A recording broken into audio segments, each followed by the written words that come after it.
ఒప్పుకోవటానికి, విడిచిపెట్టడానికి, దేవుని ద్వారా నిర్దోషులని ఎంచబడటానికి, ధన్యకరమైనటువంటి జీవితము జీవించటానికి దేవుడిచ్చిన ఈ సదవకాశాన్ని మనకు ఎవరికి వారిమే వ్యక్తిగతంగా దేవా,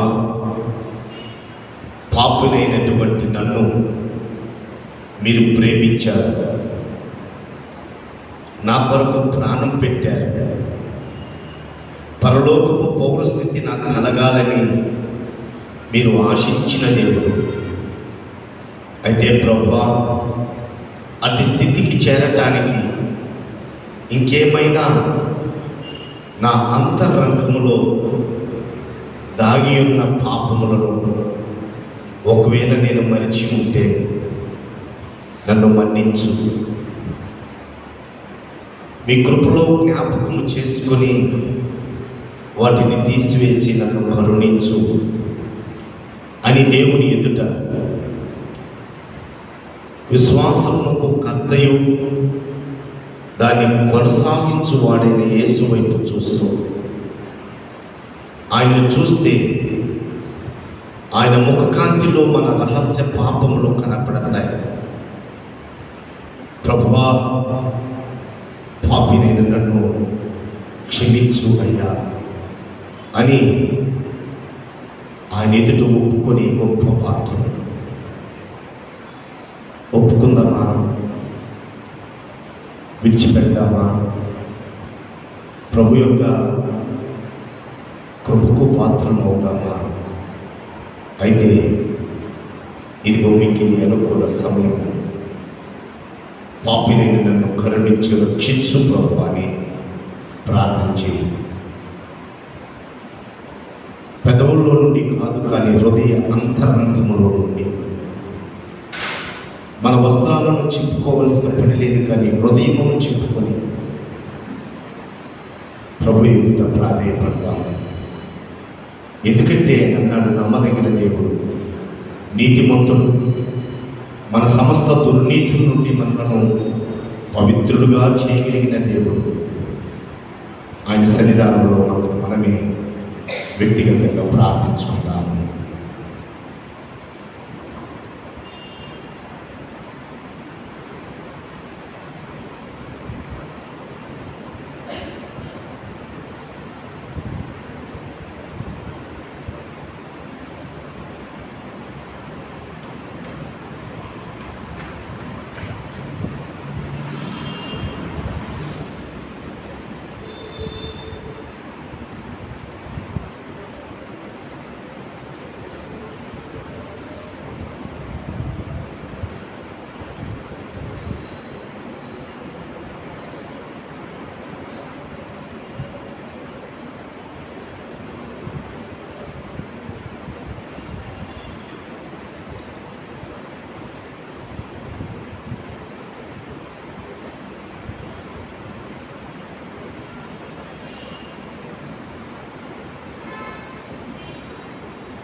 ప్రేమ కలిగిన దేవా,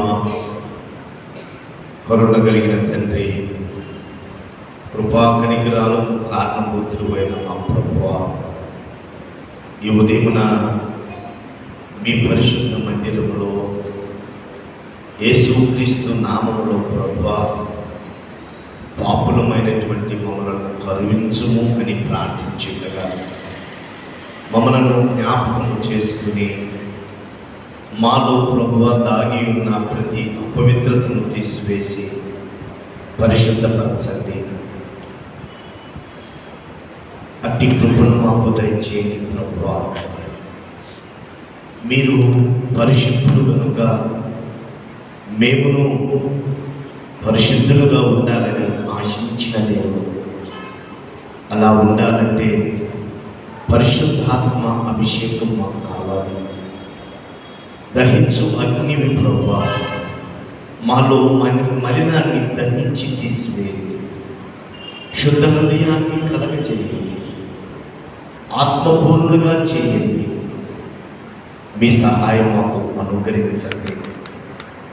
ఎందరైతే హృదయపూర్వకంగా దేవా పాపినైన నన్ను కరుణించగా క్షమించు, కృప చూపించని ప్రార్థించారో, నీ ఎదుట పాపపు స్థితిని ఒప్పుకున్నారో,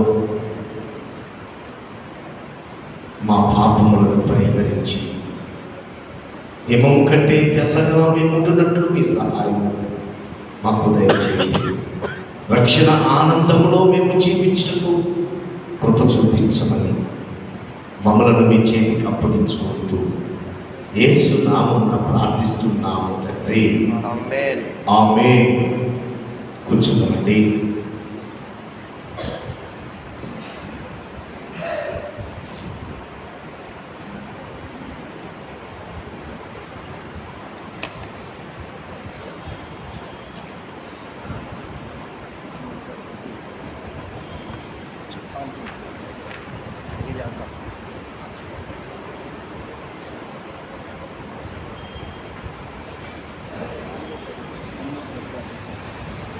ఆంధ్ర క్రైస్తవ కీర్తన పుస్తకంలోని 310వ కీర్తన, హృదయమరుడు తలుపు వద్ద యేసు నాదుల్లో నిలిచి సదైవులను చూతట్టుచుండు అనేటువంటి కీర్తనను పాడుతూ ఆంధ్ర క్రైస్తవ కీర్తన పుస్తకంలో నుండి 310వ కీర్తన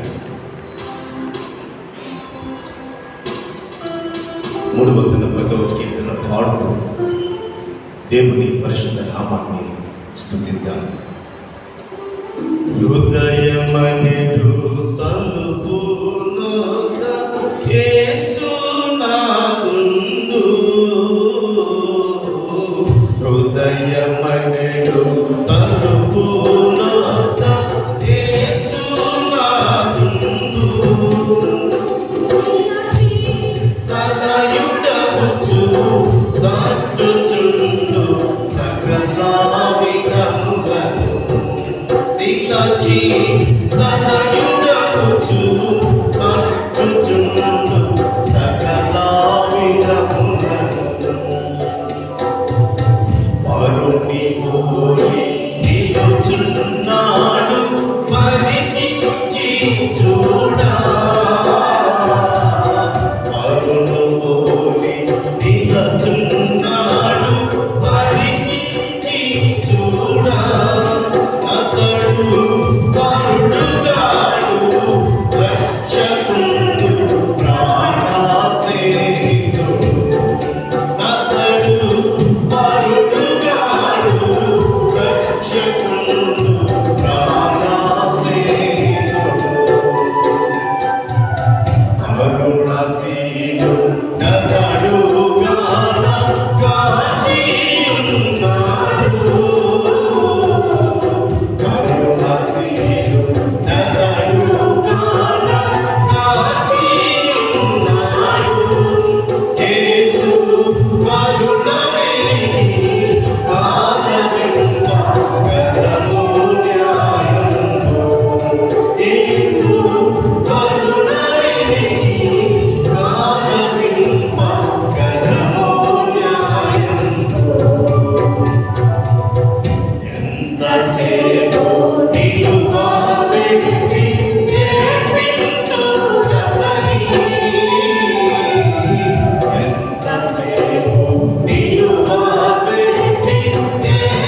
దినములకై ఈ పరిశుద్ధ వారం కొరకై ఏర్పాటు చేయబడిన పరిశుద్ధ లేఖనాలను చదువుదామండి. పాత నిబంధన గ్రంథములో నుండి లేవీకాండం 10వ అధ్యాయము మొదటి 5 వచనాలు మాచర్ల పునరావు సార్ నుంచి లేఖన భాగాలను చదవాల్సిందిగా ప్రేమపూర్వకంగా ఆహ్వానిస్తున్నాను. లేవీకాండము 10వ అధ్యాయము మొదటి నుంచి 5 వచనాలు.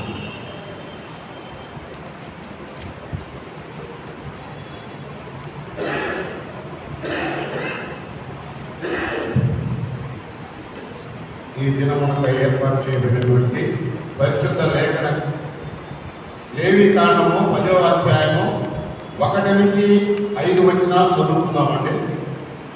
అహరోను కుమారులైన నాదాబు, అబీహూలు తమ తమ ధూపార్తులను తీసుకుని వాటిలో నిప్పులుంచి వాటి మీద ధూపద్రవ్యము వేసి యెహోవా తమకు ఆజ్ఞాపింపని వేరొక అగ్నిని ఆయన సన్నిధికి తేగా యెహోవా సన్నిధి నుండి అగ్ని బయలుదేరి వారిని కాల్చివేశారు. వారు యెహోవా సన్నిధిన మృతి నొందిరి. అప్పుడు మోషే అహరోనుతో ఇట్లనెను, ఇది యెహోవా చెప్పిన మాట, నా యొద్ద నుండి వారి యందు నేను నన్ను పరిశుద్ధపరచుకొందును, ప్రజలందరి ఎదుట నన్ను మహిమపరచుకొందును. అహరోను మౌనముగా ఉండగా మోషే అహరోను పినతండ్రి అయిన ఉజ్జీయేలు కుమారులైన మిషాయేలును ఎల్సాపానును పిలిపించి, మీరు సమీపించి పరిశుద్ధ స్థలము ఎదుట నుండి పాలెము వెలుపలికి మీ సహోదరుల శవములను మోసుకొని పోవుడని వారితో చెప్పాను. మోషే చెప్పినట్లు వారు సమీపించి చొక్కాయిలను తీయగయే పాలెం వెలుపలికి వారిని మోసుకొని పోయి దేవుడి పరిశుద్ధ వాక్యమును మన వెనుకటిలో దీవించి ఆశీర్వదించునుగా. ఆమేన్.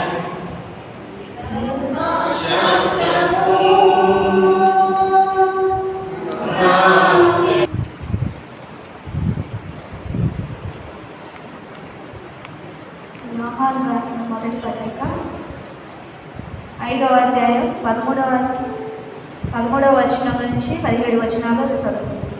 దేవుని కుమారుని నామమందు విశ్వాసముంచు మీరు నిత్య జీవము గలవారని తెలుసుకొనున్నట్లు నేను ఈ సంగతులను మీకు రాయిచున్నాను. ఆయనను బట్టి మనకు కలిగిన ధైర్యం ఏదనగా, ఆయన చిత్తానుసారముగా మనం ఏది అడిగినను ఆయన మన మనవి ఆలకించుననిదయ్యి. మనమేమి అడిగినను ఆయన మనవి ఆలకించునని మనం ఎరిగిన ఎడల మనం ఆయనను వేడుకొనెనునని మనకు కలిగినవన్నీ ఎరుగుదుము. తన సహోదరుడు మరణకరము కాని పాపము చేయక ఎవడైనను చూచిన ఎడల అతను వేడుకొనును. అతని బట్టి దేవుడు మరణకరము కాని పాపము చేసిన వారికి జీవము దయచేయును. మరణకరమైన పాపము కలదు, అట్టి దాన్ని గూర్చి వేడుకొనవలెనని నేను చెప్పుటలేదు. సకల దుర్నీతియు పాపము అయితే మరణకరము కాని పాపము కలదు. దేవుడి పరిశుద్ధ వాక్యం మన ఇంట్లో దీవించి ఆశీర్వదించుగా. ఆమేన్. సమయంలో ప్రత్యేక గీతములు ఆలకిద్దామండి. పురుషుల్లో నుంచి రావిల విజయ్ కుమార్ సారు, స్త్రీల్లో నుండి కస్తాల ప్రణీత గారు ప్రత్యేకమైనటువంటి పాట పాడి దేవుని నామాన్ని మహిమపరచాలని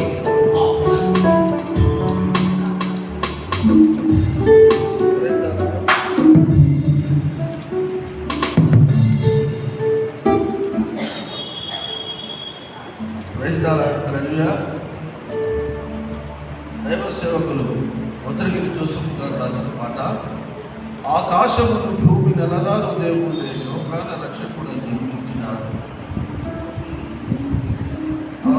ఆకాశమును భూమి నెలరాలు దేవుడే లోకాల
అవకాశం ఇచ్చిన దయచేయడానికి నా కరుణ గల యేసయ్య అనే పాట పాడుకుంటూ దేవుని నామాన్ని స్తుతిద్దాం.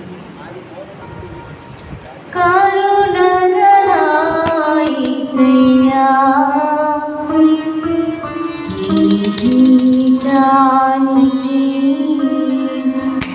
నీవే చాలునయ్యా.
విజ్ఞాపన ప్రార్థన చేసుకుందామండి. ప్రార్థనలో మనం అందరం కూడా ఏకీభవిద్దాం, తలలు ఉంచుదాం, ప్రార్థనలో ఏకీభవిద్దాం.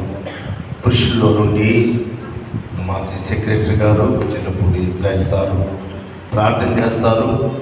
స్త్రీలలో నుండి శాంతశ్రీ మేడం గారు ప్రార్థన చేస్తారు.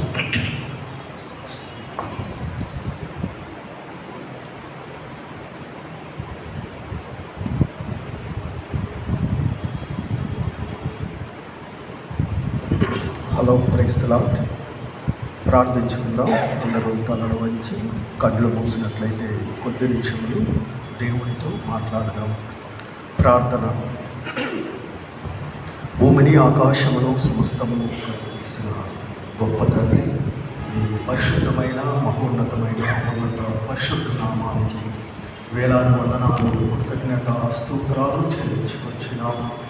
దయగల తండ్రి, ప్రేమగల రక్షక, దయామయుడ, ఇప్పటివరకు తండ్రి మమ్మల్ని అందరినీ సజీవులుగా, క్షేమకరంగా, ఆరోగ్యకరంగా, యోగ్యకరంగా తండ్రి మమ్మల్ని సన్నిధిలో తీసుకుని వచ్చిన విధానమును బట్టి మీకు వేలాది వందనాలు, కృతజ్ఞత స్తోత్రాలు చెల్లించుకొచ్చున్నాం. దయగల తండ్రి, సజీవులుగా ఉండగానే తండ్రి నీ నామమును ఎరిగి మిమ్మల్ని గుర్తెరిగి తండ్రి మిమ్మల్ని గణపరిచే బిడ్డలుగా మమ్మల్ని ఆయత్తపరచమని ప్రార్థించి వేడుకొచ్చున్నాం. మా సంఘం నిమిత్తం ప్రార్థిస్తున్నాం. సంఘంలో జరిగిన గత సంవత్సరం అంతట్లో, గత కొన్ని వారాల అంతట్లో క్షేమకరంగా, ఆరోగ్యకరంగా, యోగ్యకరంగా తండ్రి మమ్మల్ని తండ్రి తోడుగా ఉన్నందుకు మీకే వందనాలు. విషయాల్లో తండ్రి ఈ లైట్ రాకుండా ఈ సభ కార్యక్రమాలను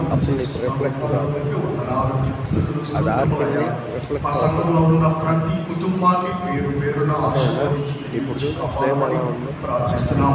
సంఘంలో సంఘ అవసరాలను తీర్చే సంఘంలో ఉన్న తండ్రి వృద్ధులను ఎంతో ప్రార్థిస్తున్నాం. వారి యొక్క వృద్ధాప్య జీవితమును ఎన్నో ఎరిగి తండ్రి నీ నామముని గుర్తెరిగి తండ్రి వారు క్షేమకరంగా, ఆరోగ్యకరంగా తండ్రి వారు జీవితాలను ఈ రోజు మాత్రం ఈ యాంగిల్లో చూపించు. గడిచిన కాలం అంతటినీ తండ్రి మీరే ఈ కృపలో మమ్మల్ని భద్రపరిచారని తండ్రి ఈయన ఈ ఆరాధనలో ప్రతి ఆశీర్వదించి కాపాడమని ప్రార్థిస్తున్నాం.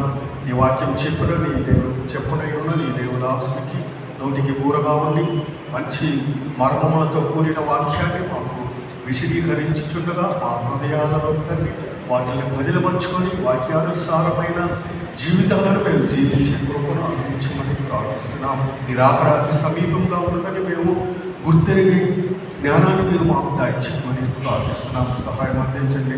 పాస్టర్ గారి వారి కుటుంబాన్ని మీరు గురించి కాపాడమని ప్రార్థిస్తున్నాం. పాస్టర్ గారికి మంచి ఆరోగ్యాన్ని దాయించమని ప్రార్థించి వేడుకొచ్చున్నాం. దేవా వందనాలు, స్తోత్రములు అయ్యా తండ్రి.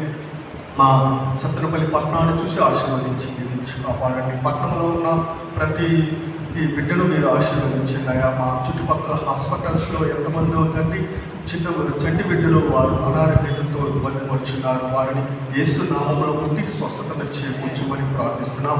ఇంకా సంఘంలో అనారోగ్యంతో ఇబ్బందులతో బాధపడుచున్న ప్రతి బిడ్డలు మీరే తండ్రి ముట్టి తాకి వారి సంపూర్ణ స్వస్థతను చేకూర్చమని ప్రార్థిస్తున్నాం. ఆర్థికంగా ఎరగబడిన కుటుంబానికి తండ్రి మీరే తోడుగా ఉండి సంపూర్ణ ఆరోగ్యం వారికి దయచేయమని ప్రార్థిస్తున్నాం. తండ్రి మేము నూతన సంవత్సరంలో కొన్ని దినములు గడిచిన తర్వాత అడుగు పెట్టుచుండగా తండ్రి మీ కాపుదల భద్రత మాపై ఉంచమని ప్రార్థించి వేడుకొచ్చినామయ్యా. మా సంఘంలో ఉన్న స్త్రీల సమాజాన్ని తండ్రి యవనస్తులను, సండే స్కూల్ బిడ్డలను మీరు పేరు పేరున దీవించి కాపాడండి అయ్యా. వారి యొక్క జీవితాలను తండ్రి ఈ నామముకి మహిమార్థకరమైన జీవితాలు వారు జీవించి కృప చూపించమని ప్రార్థిస్తున్నాం. సంఘ కమిటీని చూసి దీవించి కాపాడండి అయ్యా. వారికి సమయోచితమైన జ్ఞానాన్ని మీరు దయచేసి వారి కుటుంబాలను దీవించి కాపాడమని ప్రార్థించి వేడుకొంచున్నాం. సహాయం అందించండి అయ్యా. ఇంకా ఎక్కడెక్కడైతే నీ సేవ, నీ సువార్త ప్రకటించబడుచుందో ఈ పునరుద్ధాన దినములో తండ్రి అక్కడ మీరు ఉండండి అయ్యా. అక్కడ ఎటువంటి తండ్రి ఆటంకాలు జరగకుండా నీ సేవను సంపూర్ణంగా తండ్రి జరిగించుకోమని ప్రార్థించి వేడుకొంచున్నాం. దేవా వందనాలు, స్తుతులు అయ్యా తండ్రి. నీ ఆలయంలో నీ తండ్రి ఆరాధనలో జరిగించుచున్న ఈ స్తుతి కూడికలలో తండ్రి మీ ఇన్స్ట్రుమెంట్స్ వాయిస్తున్న బిడ్డలను మీరు దీవించగా వారి కుటుంబాలను తండ్రి మీరే తండ్రి దీవించి కాపాడమని ప్రార్థిస్తున్నాం. సహాయం అందించండి. అట్లానే తండ్రి మాకు తండ్రి వాయిద్యకారుడుగా తబలిస్తూ తండ్రి ఏలియా అనే బిడ్డ వారు కుమారుని పోగొట్టుకుని ఉన్నారు తండ్రి. వారి యొక్క కుటుంబాన్ని మీరు ఆదరించమని ప్రార్థించి వచ్చినాం. దేవా వందనాలు స్తోత్రములయ్యా. వారికి మీరు తోడుగా ఉండి తండ్రి గాయము చేయువారను నేనే, గాయమును మాన్పువారను నేనే అని సెలవిచ్చారయ్యా తండ్రి. ఆ గాయాన్ని ఏ విధంగా మీరు మాన్పాలో మీరు ఆ బిడ్డకి ఆ కుటుంబానికి మీరు తండ్రి ఆదరణగా ఉండమని ప్రార్థించి వచ్చినాం. సహాయం అందించిందయ్యా. వందనాలు స్తోత్రములయ్యా. ఇంకా తండ్రి మా రాష్ట్ర దేశాలను చూసి ఆశీర్వదించింది పరిపాలించే వారు మంచి తెలుగుని జ్ఞానములు దాయించమని ప్రార్థిస్తున్నాం. దేవా వందనాలయ్యా. నీకే స్తోత్రములయ్యా. నీ నామానికి ఘనత వచ్చే విధంగా తండ్రి మా సంఘాన్ని దీవించి కాపాడండి. యెరూషలేము నిమిత్తం, యెరూషలేము క్షేమం నిమిత్తం, ఇజ్రాయెల్ నిమిత్తం, వారి క్షేమము నిమిత్తం ప్రపంచ శాంతి సమాధానాలతో నిలచేయండి. నీ రాకడలో మా సంఘము ఎత్తబడి గుంపులో ఉండటానికి సహాయం అందించమని ప్రార్థిస్తూ మరొకసారి ఈ కూడికలో ఉన్న ప్రతి బిడ్డలు పేరు పేరును ఆశీర్వదించి కాపాడండి. వస్తున్న బిడ్డలను క్షేమంగా నీ సన్నిధికి చేర్చుకోనండి. రాలేక వెనుకబడిన బిడ్డలు మరి ఒక తరుణంలో తండ్రి నీ సన్నిధికి చేర్చుకోమని ప్రార్థిస్తున్నాం. సహాయం అందించండి. జరగము నూతన సంవత్సర వేడుకలను తండ్రి మేము క్షేమకరంగా తండ్రి ఆరోగ్యకరంగా జరిగించటకు నీ భద్రత కృప మాపై కుమ్మరించండి. మరొకసారి నీ దేవదాసుని వాక్యాన్ని స్వీకరించుగా వినుటకు మాకు చెవులను పెంచడానికి మంచి హృదయాన్ని మీరు మాకు ఏర్పాటు చేయమని ఈ మనవులన్నీ నజరేయుడైన నిజదేవుడైన యేసుక్రీస్తు నామం పేరటానికి వేడుకొని ప్రార్థించి పొంది ఉన్నాము తండ్రి. ఆమేన్.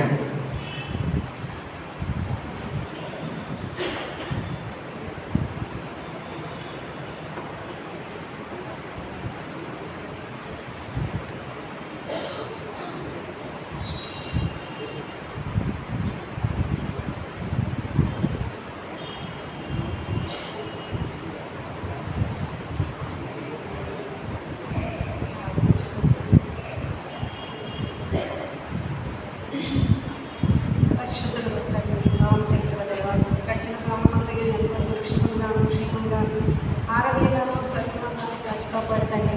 ఇదిగో ఈ ఉదయకాలంలో నా దేవా మీ సన్నిధిలో మేము మొదలుపెట్టడము మీతో మేము మాట్లాడటము మాకు మంచి అవకాశాన్ని ఇచ్చినందుకు వేలాది స్తుతులు స్తోత్రాలు తండ్రి. అయినా ఈ అవకాశాన్ని చూడగా ఆయన ఈ రోజును చూడగా ఎంతమంది అయితే మీ సన్నిధి చేరి ఉన్నారు బట్టి వారి ఆత్మలకు శాంతిని వాళ్ళ కుటుంబాలకు ఓదార్పును దయచేయండి తండ్రి. మేమైతే తండ్రి మీ సన్నిధిలో మొరపెట్టుటకు మాకు గొప్ప అవకాశాన్ని ఇచ్చి మమ్మల్ని నిలబెట్టిన విధానాన్ని బట్టి వేలాది స్తుతులు స్తోత్రాలు ప్రభా. ఈ సన్నిధిలో చేరి వచ్చిన ప్రతి బిడ్డ నాయన అందరము సంతోషంగా గానం చేయొచ్చు.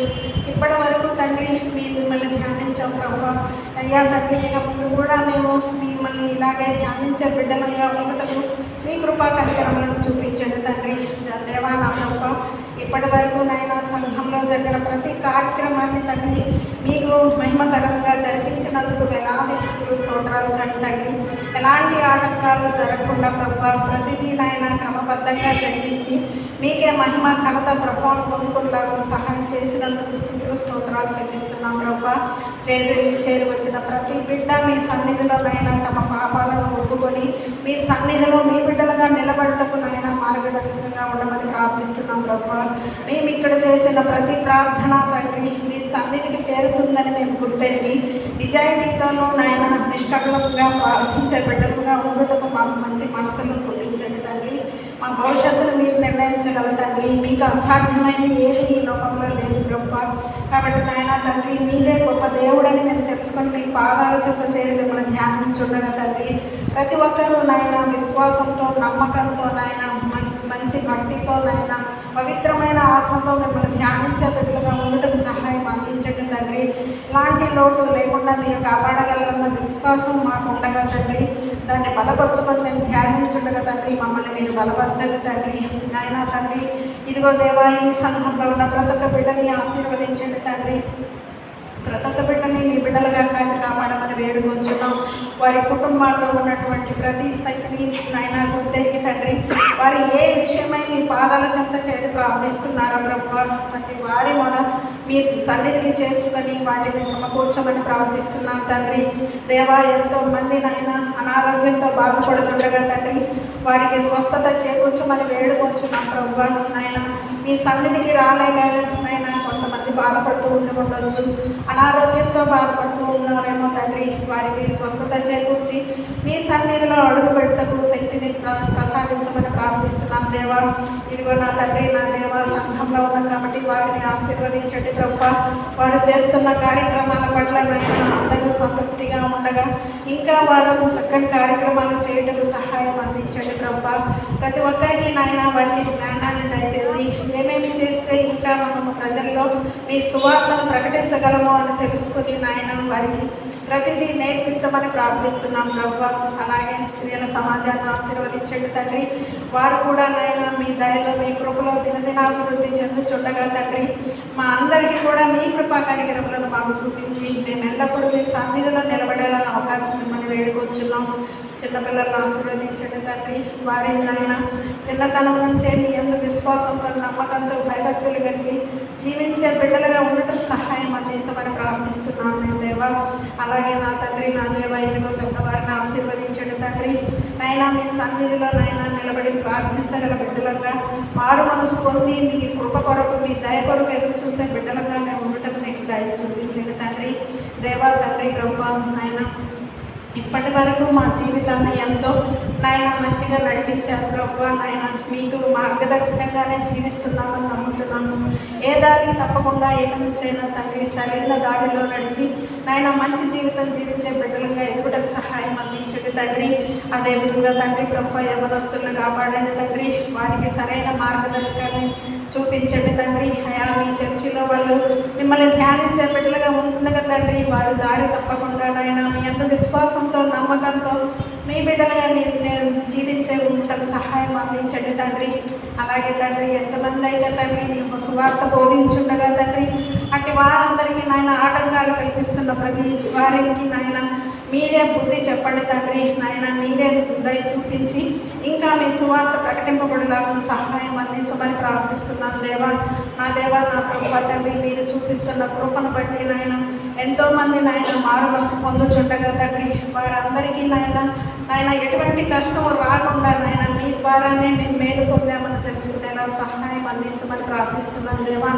అలాగే నా తండ్రి ఇదిగో ఈరోజు నాయన ఈ చివరి వారం నాయన మీ సన్నిధిలో మేమందరము మొరపెడుతుండగా తండ్రి నాయన నూతన సంవత్సరం కోసం ఎదురు చూస్తూ నాయన మీ కృప మీ దయ కొరకు ఎదురు చూస్తూ ప్రతి ఒక్కరూ నాయన ఆనందంతో ఉంటుండగా తండ్రి మా ఆనందాలను మీరు నాయన జ్ఞాపకం చేసుకొని మమ్మల్ని అందరినీ స్వస్థతతోనూ సంతోషమైన కారణంగా మమ్మల్ని చేయమని ప్రార్థిస్తున్నాను దేవా.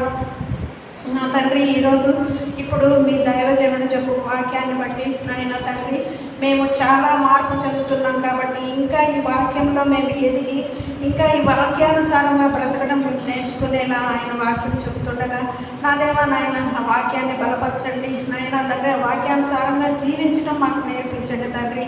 ఆయన చెప్పే ప్రతి మాట తండ్రి మా హృదయాలను తాకుతుండగా తండ్రి తద్వారా మేము మారు మనసు పొందేలా ఆయన చెబుతున్న ప్రతి వాక్యాన్ని నాయన మా మనసులో ఉంచుకుంటున్నాము తండ్రి. ఇంకనూ ఆయన వాక్యం బాగా చెప్పేలా ఎదిగేలా సహాయం దయచేయండి. పాస్టర్ గారి కుటుంబాన్ని ఆశీర్వదించి పాస్టర్ గారి ఆరోగ్యాన్ని కాపాడమని వేడుకొచ్చున్నాం. ఇంకా ఎంతమంది అయితే తండ్రి సమస్యలతో బాధపడుతున్నారండి వారికి మీ కృప చూపించమని ఇప్పటి వరకు చర్చికి వచ్చిన వారందరి పట్ల కృప చూపించి రానయ్యున్న వారి కోసం నాయన తొందరగా వచ్చి మీ వాక్యాన్ని అందుకునే శక్తిని వాళ్ళకి ప్రసాదించి తద్వారా నిజంగా మారు మనసు పొందే అవకాశాన్ని వారికి అనుగ్రహించమని మీకు అసాధ్యమైనది ఏదీ లేదని మేమందరము తెలుసుకొని మీ సన్నిధిలో నాయన దీన మనస్కులమై ప్రార్థించుండగా తండ్రి మా మీ సన్నిధికి చేర్చుకొని మమ్మల్ని మీ బిడ్డలుగా అంగీకరిస్తారని ఈ దినదిన ఆశీర్వాదంతో మమ్మల్ని నింపి పంపమని నిన్ను వైన మా ప్రభు యేసుక్రీస్తు ద్వారా మిక్కిలి వినయంతో వేడుకొని ప్రార్థిస్తున్నాం తండ్రి. అందరం లేచి నిలబడదామండి. చర్చి వాట్సాప్ గ్రూప్లో పాట పెట్టబడింది. గడిచిన కాలం కృపలో మమ్ము దాచిన దేవా నీకే స్తోత్రము అనేటువంటి కీర్తనను పాడుతూ ప్రభునామాన్ని మహిమపర్దాం. అందరికి వచ్చినటువంటి కీర్తనే కనుక ప్రతివారు స్వరము ఎత్తి దేవుడిచ్చినటువంటి కరములతో ఆయన్ని మహింపరుస్తూ స్తుతించాలని ప్రభు పేరిట మనం చేస్తూ ఉన్నాను.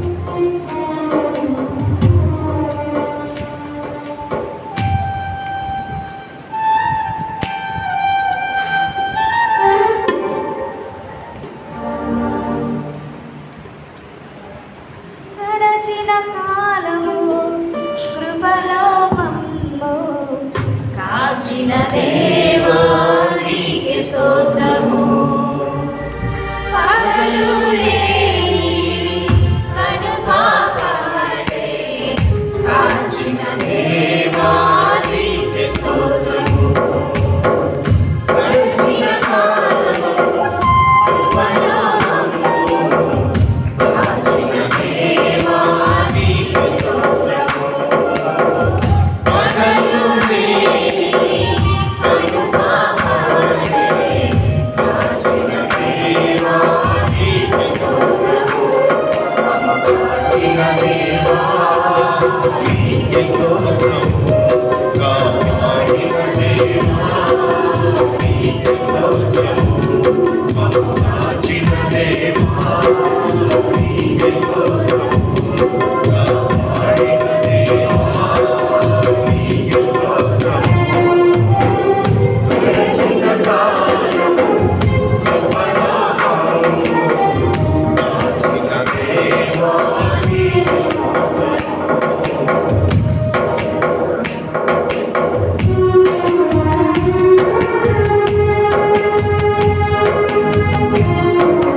మరణకరణము కాని పాపము చేసిన వారికి జీవము దయచేయును.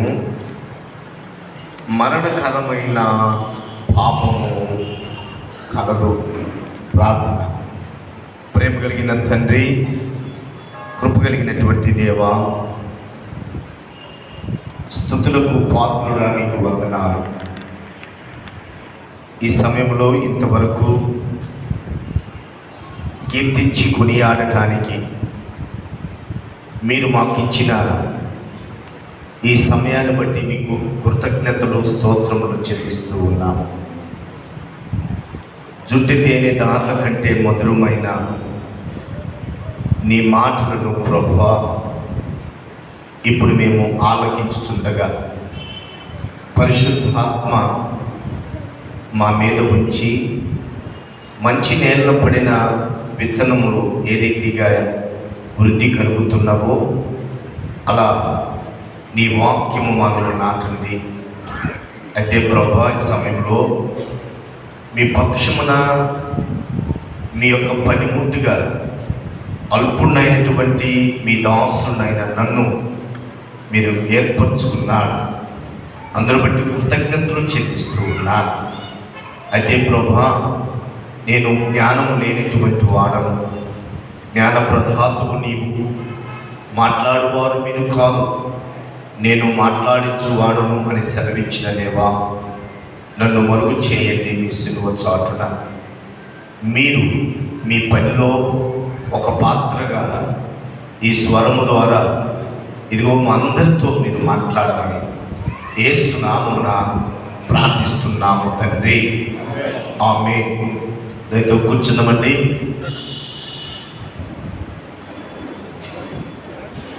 క్రీస్తునందు ప్రియమైన సహోదరి సహోదరులారా, మన ప్రభువును రక్షకుడైన యేసుక్రీస్తు జీవము కలిగినటువంటి నామములో దేవుని యొక్క దీవెనలు నా హృదయపూర్వక వందనాలను తెలియపరుస్తూ ఉన్నారు. దేవుని మహాకృపను బట్టి ఈ 2025వ సంవత్సరం ఆఖరి పునరుద్ధాన దినమునందున ఈ రీతిగా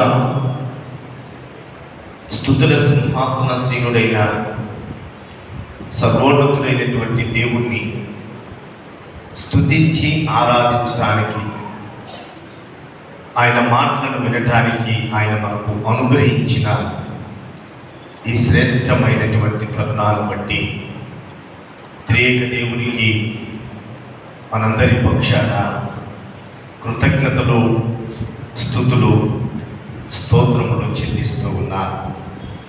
చదవబడినటువంటి లేఖన భాగాలు లేవికాండము 10వ అధ్యాయం మొదటి 5 వచనాలు చదవగా విన్నాము.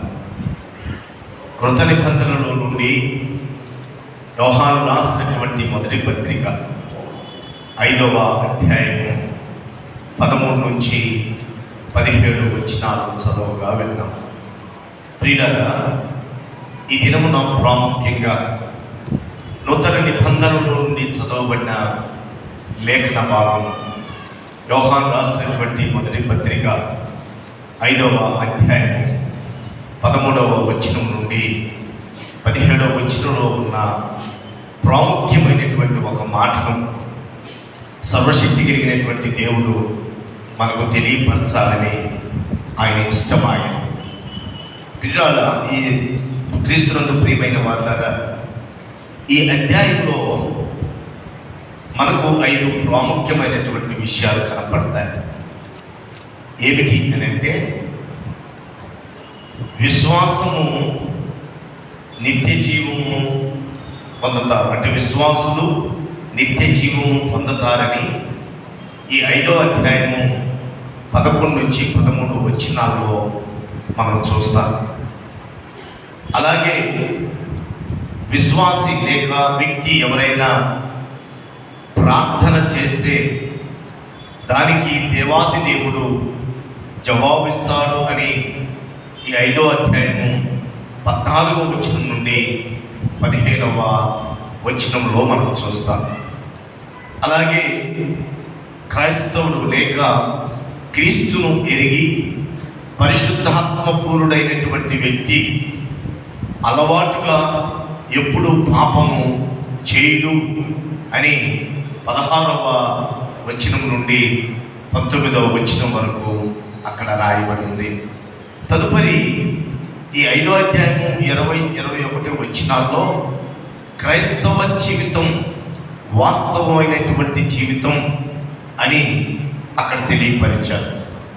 అతి ప్రాముఖ్యమైనటువంటి విషయం ఏమిటంటే, ఆ 20వ వచనంలో 5వ విషయము, ఆ 20వ వచనంలో యేసే దేవుడు, నిజదేవుడు అని ఈ భక్తుడైనటువంటి యోహాను తెలియపరుస్తున్నటువంటి సత్యమును మనము ఈ అధ్యాయంలో చూస్తాం. అయితే ప్రియులారా, ఈ సమయంలో ఒక మాటను యోహాను రాసినటువంటి ఆ మొదటి పత్రిక 5వ అధ్యాయంలో ఒక శ్రేష్టమైనటువంటి మాటను ఈ సమయంలో మనము ధ్యానం చేయాలని ప్రభువుకు ఇష్టమాయన. అంటే ఈ లేఖనం ఎందుకు అని అంటే, స్వపరీక్ష, ఆత్మ పరిశీలన చేసుకోవలసినటువంటి దినం ఈ దినము. గడిచిన పునరుత్థాన దినాలన్నింటిలో కూడా దేవుని యొక్క మాటలను మనం విన్నాం. ఆయా మీటింగ్లు కావచ్చు, లేకపోతే గృహ కూడికలు కావచ్చు, మరొక ఏ విధము చేతనైనను దేవుని మాటలను ఆలకిస్తూనే ఉన్నాం. అయితే ఈ చివరి ఈ పునరుత్థాన దినమున ఒక స్వపరీక్ష, అంటే స్వీయ పరీక్షను మనము ఆత్మ పరిశీలనలో ఒకసారి ఆలోచన చేసుకోవాలి. ఇప్పుడు ఎలా ఉందో పరిస్థితి తెలియదు, కానీ మేము 10th ఆ టైంలో చదివేటప్పుడు ఈ పబ్లిక్ ఎగ్జామ్ జరుగుతున్నప్పుడు ఇంకా ఆఖరికి కొంత టైం ఉన్న తర్వాత వార్నింగ్ బిల్ ఒకటి కొట్టేటువంటి వారు. అంటే రాసినటువంటి పేపర్లన్నీ కూడా సెట్ చేసుకోవాలి, వాటిని క్రమపద్ధతిలో ఒక తాడు పెట్టి ఆ సార్ దగ్గరికి వెళ్ళి దానికి హోల్ వేయించుకొని ఒక తాడు కట్టి మనం సిద్ధపడాలి, రెడీగా ఉన్నాం. ఇక ఇవ్వటానికి ఏ టైంలో వచ్చినా, ఏ సమయంలో ఎగ్జామ్ టైం అయిపోయినా అందించడానికి అవన్నీ కూడా మళ్ళీ ఒకసారి పరిశీలన చేసుకుంటాం. ఆర్డర్లో పెట్టామా, లేకపోతే ఒక పేపర్ ఒక జవాబు మరొక జవాబు కలిసి ఉన్నదా, ఇవన్నింటినీ కూడా సరిచూసుకొని ఆ తర్వాత ఆ పేపర్ను మనకున్నటువంటి మన మధ్యలో ఉన్నటువంటి ఆ టీచర్కి మనము అందజేస్తాం. అలాగే ఈ దినమున ఈ స్వపరీక్ష, ఈ మనలను మనము పరీక్షించుకోవలసినటువంటి రోజు. ఎందుకంటే సర్వశక్తి కలిగినటువంటి దేవుడు ఈ సంవత్సరం అంతా కూడా తన కృపా కనికరము కాపుదలలో మన నుంచి ఆయన పోషిస్తూ మన అనుదిన ఆహారము మనకు అనుగ్రహిస్తూ ఇప్పటికీ సజీవుడిగా ఉంచాడు. అనేక పర్యాయములు ఆయన మాట్లాడటం పరిశుద్ధ గ్రంథంలో నుండి అనేక మంది దైవజనుల యొక్క నోట నుండి ఆయన మాట్లాడుతున్నటువంటి మాటలను మనం విన్నాం. అయితే ఈ సంవత్సరం అంతటిలో మన ఆధ్యాత్మికమైనటువంటి జీవితం ఎలా ఉందో ఒకసారి ఈ దినమున మనము పరిశీలన చేసుకోవలసినటువంటి ఆవశ్యకత ఎంతైనా ఉంది. కాబట్టి ఈ మాటను ఈ దినాన పరిశుద్ధాత్మదేవుడు మనకు తెలియపరుస్తూ ఉన్నాడు. ఏమిటి అని అంటే, ఈ యోహాను రాసినటువంటి మొదటి పత్రిక 5వ అధ్యాయం 16వ వచనాన్ని ఒకసారి చదువుతున్నాను, గమనించండి. నా సహోదరుడు మరణకరము కాని పాపము చేయగా ఎవడైనను చూచినేలా అతడు వేడుకొనును. అతనిని బట్టి దేవుడు మరణము కాని పాపము చేసిన వానికి, ఈ మాట చాలా జాగ్రత్తగా గమనించాలి, మరణకరము కాని పాపము చేసిన వానికి జీవము దయచేయును, మరణకరమైన పాపము కలదు, అట్టి దాన్ని గురించి వేడుకొనవలనని నేను చెప్పుట లేదు. ఇక్కడ ఎన్ని పాపాలు ఉన్నాయి? ఎన్ని రకాల పాపాలు ఉన్నాయి? ఒకటి మరణకరము కాని పాపము, రెండవది మరణకరమైన పాపము. మరణకరము కాని పాపము, మరణకరమైనటువంటి పాపము. మరణకరమైనటువంటి పాపము అంటే ఏమనుకుంటున్నాం? మాట్లాడగలరా? మరణకరమైనటువంటి పాపము అంటే మన మధ్యలో ఏముంటాయి చెప్పాలి, ఎవరైనా చెప్పగలిగితే. లేకపోతే మరణకరణము కాని పాపమునే చెప్పగలవా? మరణకరము కాని పాపాలు ఒకటానే చెప్తారేమో, ఏదైనా దాంట్లో నుంచి ఒకటి, దీంట్లో నుంచి ఒకటి చెప్పండి. మరణకరమైనటువంటి పాపం అంటే మనము సభికులముగా ఏమి ఆలోచన చేస్తున్నాం?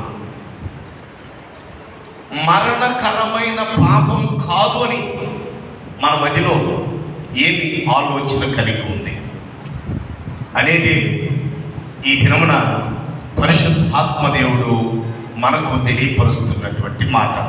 నేను చెప్పేదా మరణకరము కాని పాపము చెప్తా ముందు. మరణకరమైన పాపములు అయితే మరణకరమైన పాపములు కాకపోయినా పాపము చేయకూడదు. ఈ మాట జ్ఞాపకం ఉంచుకోవాలి, లేకపోతే మరలా త్రోవ తప్పేటువంటి పరిస్థితి ఉంది. మరణకరమైన పాపము కాకపోయినా పాపము చేయకూడదు. ఒక మాటను మీరు చెప్తే నాకు బాగుంటుందనే ఆలోచన. మరణకరము కానిటువంటి పాపం మీద ఒకటి చెప్తారా? సరే, నేను కొన్ని ఉదాహరణలు చెప్తాను, ఇప్పుడు చెప్పండి మీరు. సంసోను ఏం చేశాడు? సంసోను తన ప్రాణం పోద్దని తెలుసు, కానీ దెలీలాను మాత్రం విడిచిపెట్టడానికి ఆయన ఇష్టపడ్డాడు. అయితే చివరి దశలో ఆయన ఏం చేశాడంటే, ప్రభువా ఈసారికి నన్ను జ్ఞాపకము చేసుకో అన్నాడు. జ్ఞాపకం చేసుకున్నాడా లేదా? జ్ఞాపకం చేసుకున్నాడు. రెండో విషయం ఏంటంటే, దావీదు పాపం చేశాడు. ఎవరితోటి? బెత్షెబాతోటి పాపం చేశాడు. పాపం చేయటమే కాదు, నరహత్య కూడా చేశాడు. తన భర్త అయినటువంటి ఊరియా భార్యను చంపాడు. దావీదు మరణించాడా? దావీదు మరణం నొందాడా? ఇప్పుడు చెప్పండి, మరణకరమైనటువంటి పాపం ఏది కాదు? వ్యభిచారం చేయటం మరణకరమైనటువంటి పాపం కాదా? మనిషిని చంపటం మరణకరమైనటువంటి పాపం కాదా? కానీ ఎందుకు మరణం కాలేదు దావీదు ఎందుకు మరణం కాలేదు? వేశ్యతో సాంగత్యం చేయటము పాపం కదా. అయితే ఆ పాపపు స్థితిలో ఉన్నటువంటి సంసోను యొక్క ప్రార్థన ప్రార్థన దేవుడు చివరిసారిగా ఆలకించాల్సినటువంటి అవసరత ఏముంది? ఇంకొక సందర్భాన్ని కూడా మనము జ్ఞాపకం చేసుకోవచ్చు. నూతన నిబంధనలో వ్యభిచారం చేస్తూ ఉండగా పట్టబడినటువంటి ఒక స్త్రీ మనకు కనపడుతుంది. ఆమెను పట్టుకొచ్చినటువంటి వారు ఆమెను చంపలేదు. ఎవరి దగ్గరకైతే తీసుకొని వచ్చారో ఆ ప్రభువును ఆమెను ఏమనలేదు, మర్యాదపూర్వకంగా పలకరించాడు. ఇక పాపము ఎప్పుడు చేయకు అన్నాడు.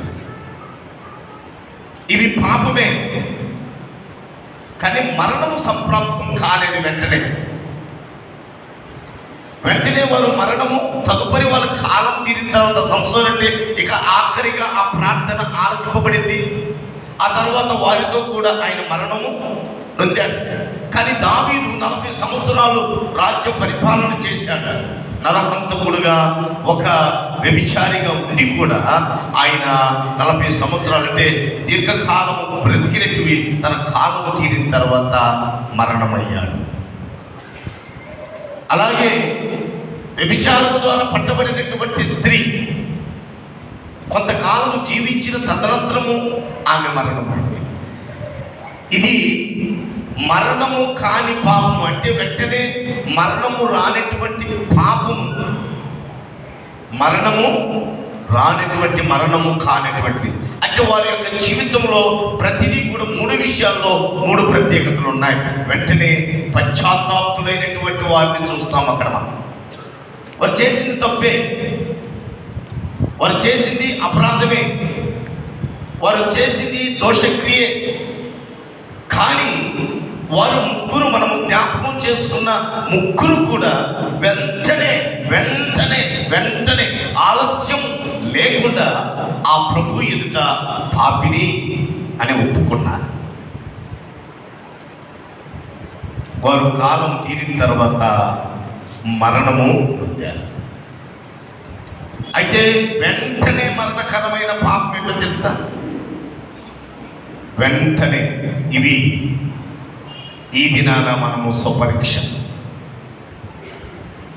ఈ దినాన మనము పరీక్షించుకోవాల్సినటువంటివి ఏమిటి అని అంటే, చూడండి, మనం చదువుకున్నటువంటి పాత నిబంధన పాఠంలో ప్రియమైనటువంటి వారులారా, లేవీకాండం 10వ అధ్యాయంలో మనం చూస్తే అక్కడ మనకు ఒక సంఘటన కనపడుతూ ఉంది. 10వ అధ్యాయంలో ఒక మాట కనపడుతుంది. అహరోను కుమారులైన నాదాబు, అబీహులు, వీరు ఎవరు? వీరు కూడా యాజక ధర్మము జరిగిస్తున్నటువంటి వారే. వీరు దేవుని మందిరములో చేయవలసినటువంటి కార్యములు చేస్తూ ఉన్నటువంటి వారే. వీరైతే చూడండి, తమ ధూపార్జనలు తీసుకొని వాటిలో నిప్పులుంచి వాటి మీద ధూపద్రవ్యము వేసి యెహోవా తమకు ఆజ్ఞాపించని వేరొక అగ్నిని ఆయన సన్నిధికి తేగా యెహోవా సన్నిధి నుండి అగ్ని బయలుదేరి వారిని కాల్చివేసెను. మీరు చేసింది ఏమిటి? అందుకే మళ్ళొకసారి ఆ యోహాను రాసినటువంటి మొదటి పత్రికలో ఒక మాటను చూచి మళ్ళీ అక్కడికి వద్దాం. మనం ప్రియమైనటువంటి వారులారా, మరణకరమైన పాపము కలదు, అట్టి దాని గురించి వేడుకొనవలనని నేను చెప్పుటలేదు. సకల దుర్నీతియు పాపము, అయితే మరణకరము కాని పాపము కలదు. ఇక్కడ వీరు వెంటనే మరణానికి వారు అప్పగించడానికి గల కారణం ఏమిటి అని అంటే, దేవుని మందిరములోనికి అన్య అగ్నిని తీసుకొని వచ్చారు. మనకు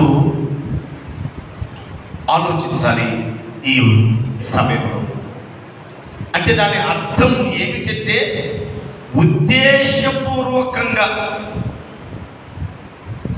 ఉద్దేశపూర్వకముగా అవిధేయత చూపించిన ప్రతి వానికి ఖచ్చితంగా చెప్పాడు, అన్యాజ్ఞ దేవుడి యొక్క మందిరంలోనికి రాకూడదు. అన్యాజ్ఞ దేవుని మందిరంలోనికి రాకూడదు. ఏమవుతులే, ఏం చేస్తాడులే, ఏమవుతే చూద్దాం, ఆయన ఏమి చేయగలడో అని బుద్ధిపూర్వకంగా ఉద్దేశపూర్వకంగా లెక్కలేనితనం. ఏమిటి? లెక్కలేనితనం. దేవుని మందిరంలో దేవుని వాక్యము విన్నాం. ఈ సంవత్సరం అంతా కూడా ఆయా మాధ్యమాల ద్వారా దేవుని యొక్క పరిశుద్ధ వాక్యాన్ని ఆలకించాం.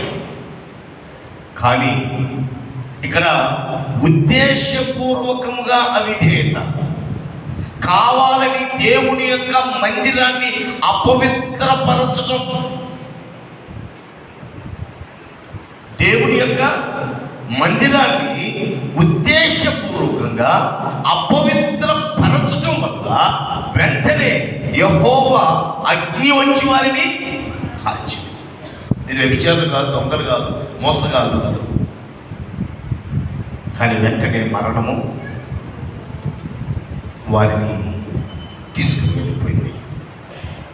కారణం దేవుని మందిరము పట్ల అశ్రద్ధ,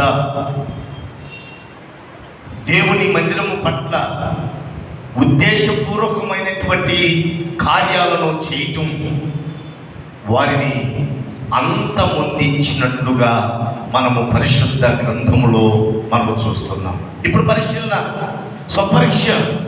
ఉద్దేశపూర్వకంగా దేవుని మందిరాన్ని అపవిత్రపరచడానికి, ఒకవేళ దేవుని మందిరాన్ని నిర్లక్ష్య పెట్టడానికి, దేవుని మందిరాన్ని తృణీకరించడానికి, దేవుని మందిరం అంటే అదేందిలో అనేటువంటి వ్యవహారంలో మనం ఉన్నామా?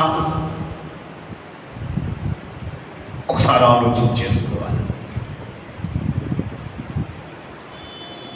ఏదోనే పోయాంలే వచ్చాంలే అనేటువంటి ఆలోచన మన యొక్క బుద్ధిపూర్వకంగా అవిధేయత అయితే దేవుని యొక్క శిక్షకు మనము పాత్రులమవుతాం. మరణకరమైనటువంటి పాపము దేవుని మందిరాన్ని అపవిత్రపరచడం. దేవుని మందిరాన్ని అపవిత్రపరచడం అన్ని అగ్ని ఆయనకి సంబంధించింది కదా. ఆయన అగ్ని పరిశుద్ధమైనది. దానికి బదులుగా చూద్దాం, ఆయన ఏమైనా చేస్తాడేమో, ఒకసారి ఆలోచన చేద్దాం అని ఆలోచనలతో వస్తే దేవుని యొక్క శిక్షకు కారకులం అవక తప్పదు అని హెచ్చరిస్తూ ఉన్నటువంటి మాట. మరొక మాట చదవాలంటే 2 అధ్యాయాలు చదవబడేది మీకు తెలిసినటువంటి సంఘటనే. యెహోషువ గ్రంథము 6-7 అధ్యాయంలో మనం చూస్తాం. మొట్టమొదటిది బుద్ధిపూర్వకంగా ఉద్దేశపూర్వకంగా అవిధేయత అయితే, ఈ రెండవది ఆకాను అనేటువంటి వ్యక్తి. ఈ వ్యక్తి కూడా మరణకరమైనటువంటి పాపం చేశాడు.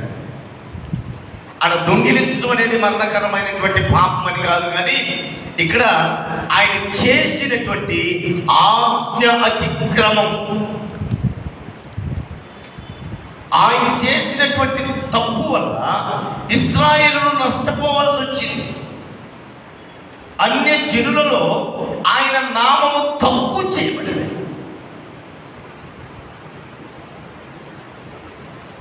తను ఇంటి వారందరూ కూడా మరణాన్ని చూడాల్సినటువంటి పరిస్థితి వచ్చింది. అవిధేయత దేవుని శిక్షకు మనలను పాత్రలు చేస్తుంది. ఆజ్ఞ అతిక్రమించడం, ఏది ముట్టకూడదు, ఏది దాచుకోకూడదు, ఏది తీసుకోకూడదని ఖచ్చితంగా దేవుడు వారికి ఆజ్ఞాపించాడు. కానీ ఈయన కూడా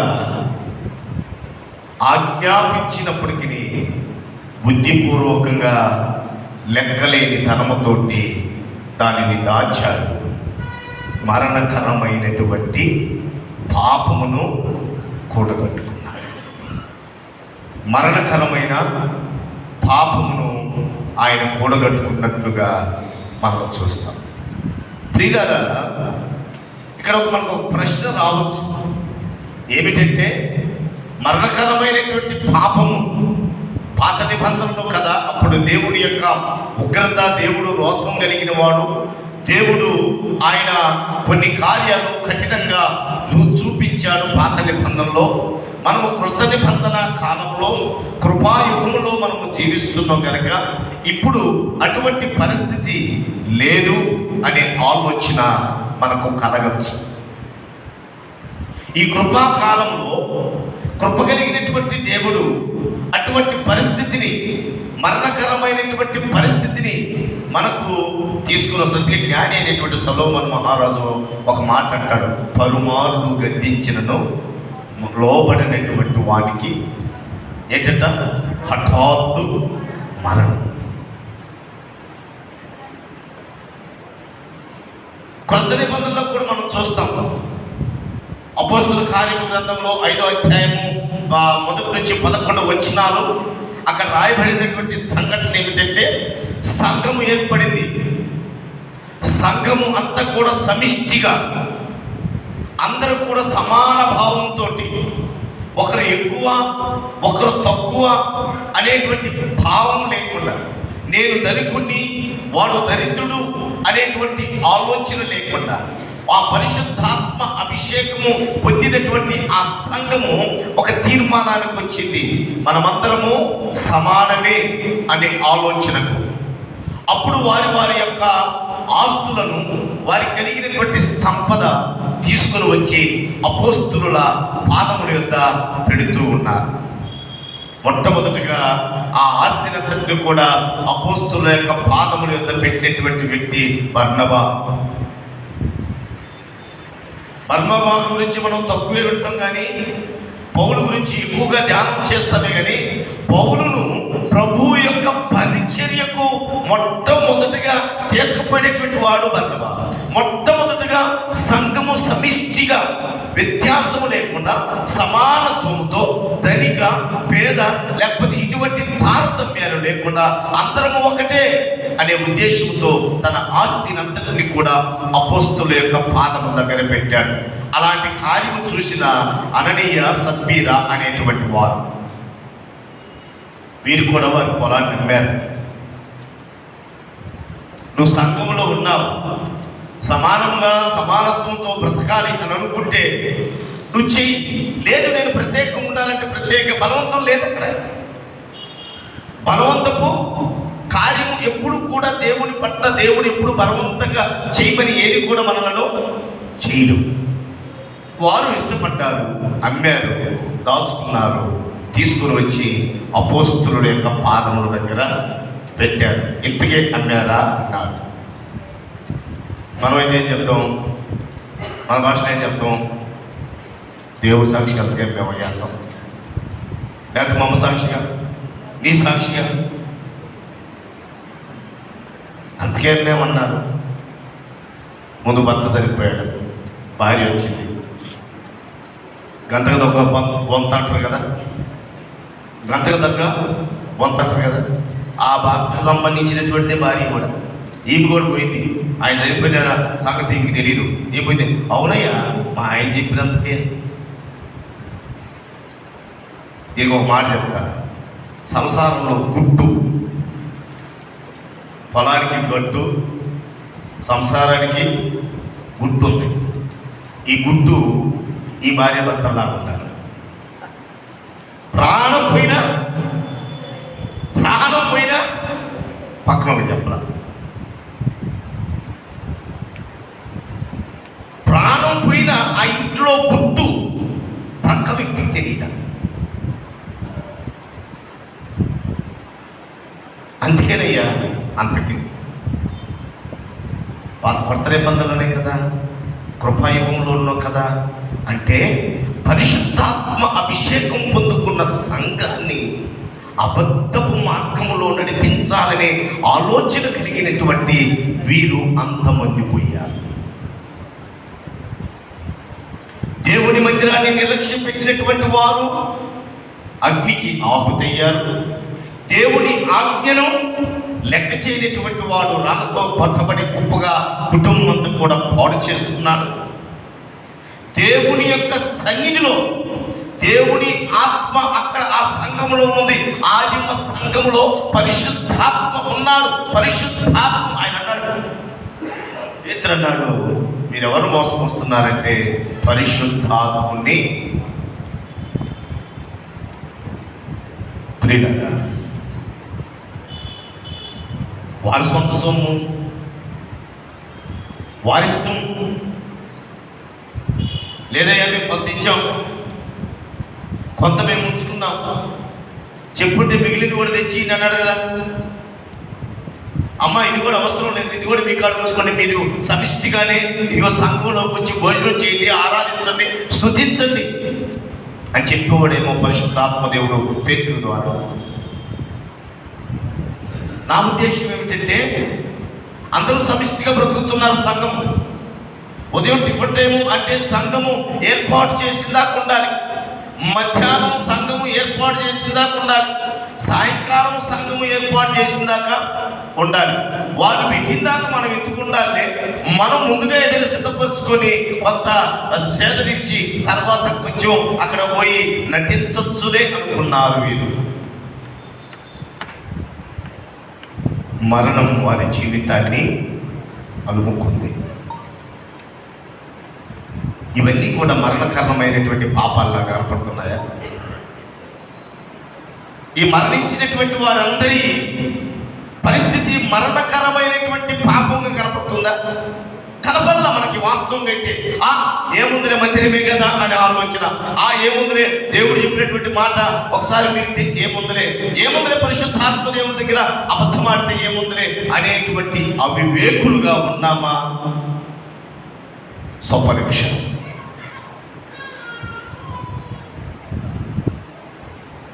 మనల్ని మనము ఆలోచన చేయాలి. ప్రతి నెల మొదటి వారం ఏం చేస్తాం? ఆయన అన్నాడు, ఆ కొరింథీయులకు రాసినటువంటి మొదటి పత్రిక 11వ అధ్యాయంలో, అమ్మా ఇదిగో మీలో అనేకులు మరణమయ్యారు రోగగ్రస్తులుగా. ఎందుకు? స్వపరీక్ష చేసుకోవాలి. ఆ మాటలు చూడండి. 11వ అధ్యాయంలో కొరింథీయులకు రాసినటువంటి ఆ మొదటి పత్రిక 11వ అధ్యాయం 30వ వచనంలో, 11వ అధ్యాయము 30వ వచనంలో, ఇందువలననే మీలో అనేకులు బలహీనులను రోగులనై ఉన్నారు, చాలా మంది నిద్రించుచున్నారు. ఎందుకంటే ఆయన అన్నాడు కదా, కాబట్టి ప్రతి 28వ వచనంలో, కాబట్టి ప్రతి మనుషుడు తన్ను తాను పరీక్షించుకొనవలెను. ఎవరో మనల్ని పరిశీలించాల్సిన అవసరం లేదు. సేవకుడిగా నాకు లేదు, లేకపోతే సేవకురాలుగా లేకపోతే విశ్వాసిగా నీకు లేదు. ఎవరు తమను తానే పరీక్షించుకుంటారో, ఏముందలే పాసం తయారు చేసే రొట్టె, షాపులో కొనుక్కొచ్చిన ద్రాక్ష రసం, పాసం గారు లేకపోతే లతమ్మ గారు చేసే రొట్టె, షాపులో కొనుక్కొచ్చేటువంటి ద్రాక్ష రసం, ఎవరు? మన పరిచారకులే కదా సిద్ధపరుస్తుంది. పరిచారకులు కూడా జాగ్రత్త.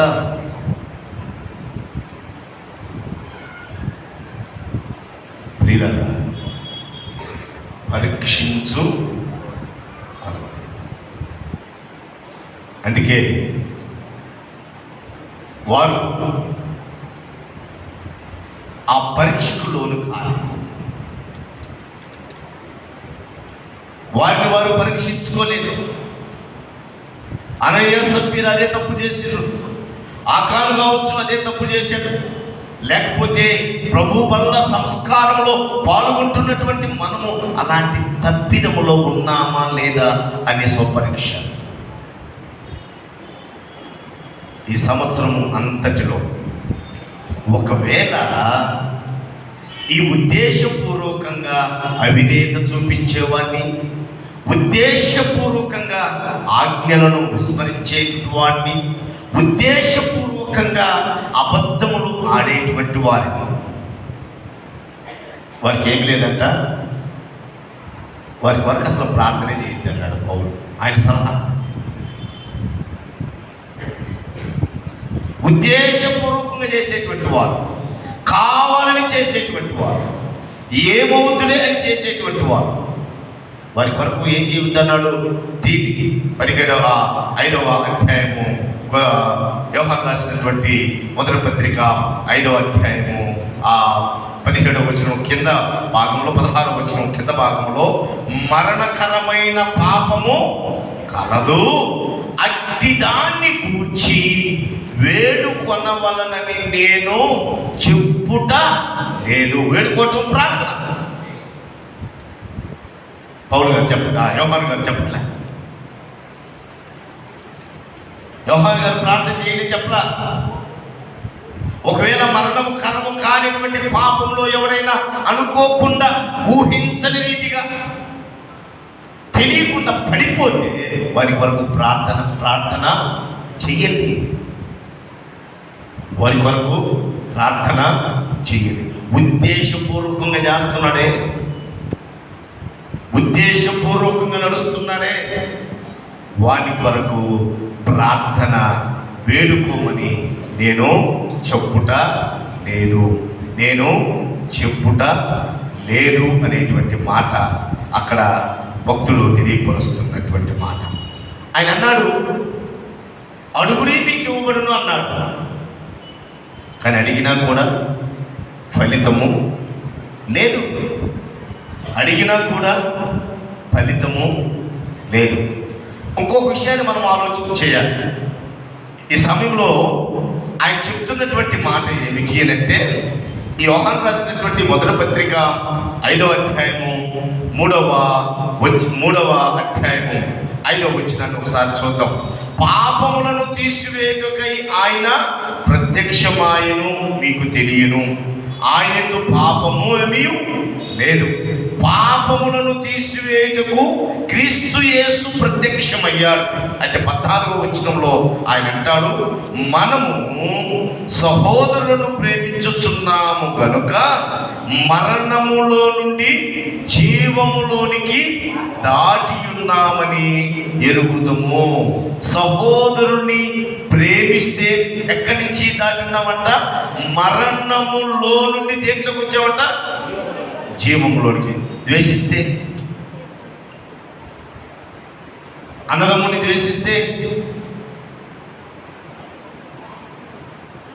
అన్నదమ్ముని తృణీకరిస్తే, అక్కడే పౌలు రాస్తున్నాడు 15వ వచనంలో, తన సహోదరుణ్ణి ద్వేషించువాడు నరహంతుకుడు. ఏ నరహంతుకుని ఎందునో నిత్య జీవం ఉండదని మీరెరుగుదురు కదా. పరీక్ష, స్వపరీక్ష.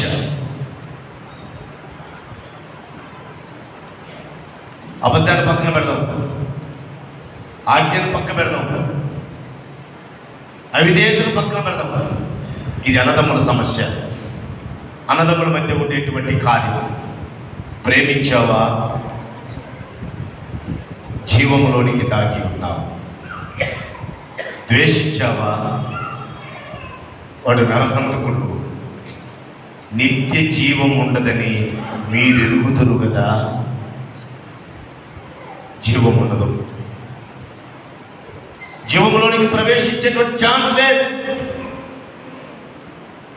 అది మన తోబుట్టు కావచ్చు, మన క్రీస్తు యేసు రక్తంలో కడగబడిన సహోదరులము అంటే సంఘములో ఉన్న సహోదరులు, అన్నదమ్ములు, అక్క చెల్లెళ్ళ మధ్య ప్రేమ ఉండాలి. లేకపోతే ఆ సంఘము జీవములోనికి ప్రవేశించదు. ద్వేషం ఉంటే, మనలో ద్వేషం ఉంటే, సంఘ విశ్వాసురాలుగా మన మధ్య ఈ ద్వేష భావము మనలో ఉంటే నిత్య జీవములోనికి ప్రవేశించేటువంటి అర్హత లేదు. తోబుట్టు కావచ్చు, క్రీస్తు యేసు రక్తములో కడగబడిన సహోదరుడు సహోదరి అయినా కావచ్చు. భ్రమలో బ్రతుకుతున్నామా?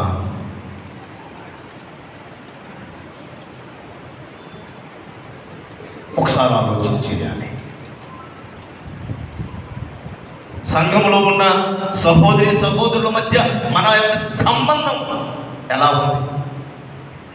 మన యొక్క సహవాసం ఎలా ఉంది? ప్రేమపూర్వకమైనది ఉందా? ద్వేషపూర్వకమైన భావం ఉందా? ప్రేమపూర్వకమైనదైతే మరణమును దాటి దేంట్లో ప్రవేశించామంటే జీవంలోనికి ప్రవేశించాం. సింపుల్. ప్రేమ ఉంటే అన్నదమ్ముల మధ్య, అక్క చెల్లెల మధ్య, సంఘములో ప్రేమ ఉంటే, ఒకరినొకరు ప్రేమించుకుంటే దేంట్లోనికి ప్రవేశించాం? జీవములోనికి. ద్వేషించుకుంటే మరణకరమైన పాపం.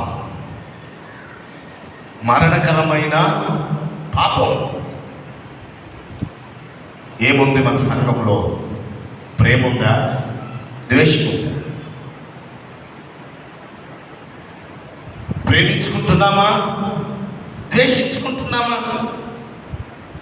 అయిన వాడిని అందరం ఎక్కిస్తున్నామా? కాదన్న వాడిని కిందకు త్రోస్తున్నామా? సుపరీక్ష. ఈ సంవత్సర కాలంలో ముగింపులో ఈ పునరుద్ధాన దినమున ఉన్నటువంటి మనము ఏమిటి? నా పరిస్థితి. సంఘములో విశ్వాసులందరినీ నేను ప్రేమిస్తున్నానా? కొందరిని ద్వేషిస్తున్నానా? నా సుపరీక్ష. నా తోటి సహోదరులతోటి నేను స్నేహభావంతో ఉన్నానా? నా తోటి సహోదరులతోటి నేను ఈ ప్రేమ బంధంలో కొనసాగుతున్నానా లేదా?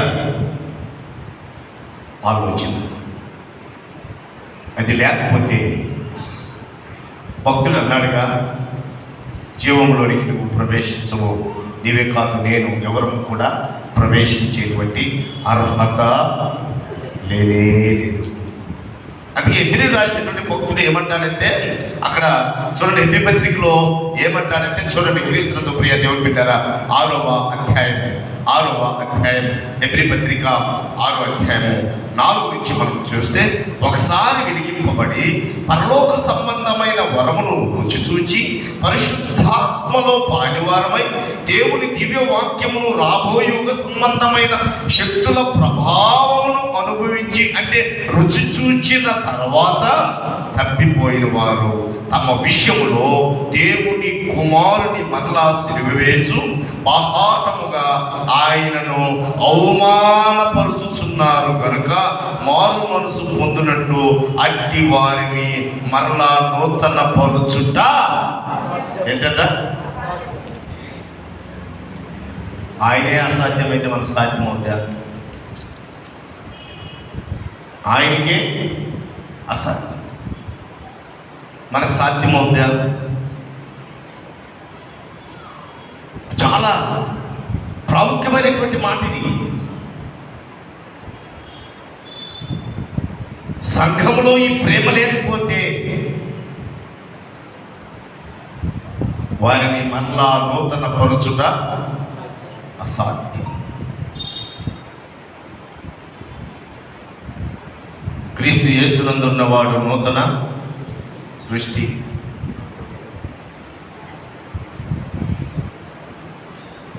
ఒకసారి అనుభవించిన ప్రభావములను రుచి చూచినటువంటి మనము ఆయన ఏం చేస్తున్నామంట? ఆయనను అవమానపరుచుతున్నారు. ఎవరిని? కుమారుణ్ణి. నీ కొరకు నా కొరకు ప్రాణం పెట్టినటువంటి ఆ ప్రభువుని ఈ సహోదర ద్వేషము ద్వారా ఎవరిని అవమానపరుస్తున్నాము? మన సహోదరుని కాదు, మన సహోదరుని కాదు.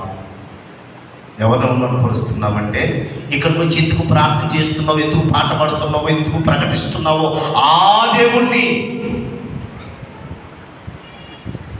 ఎవరి కొరకైతే ప్రాణం పెట్టాడో ఆ నిత్య జీవం ఇవ్వాలనుకుంటున్నటువంటి ఆ దేవుణ్ణి ఏం చేస్తున్నావు అంటే అవమాన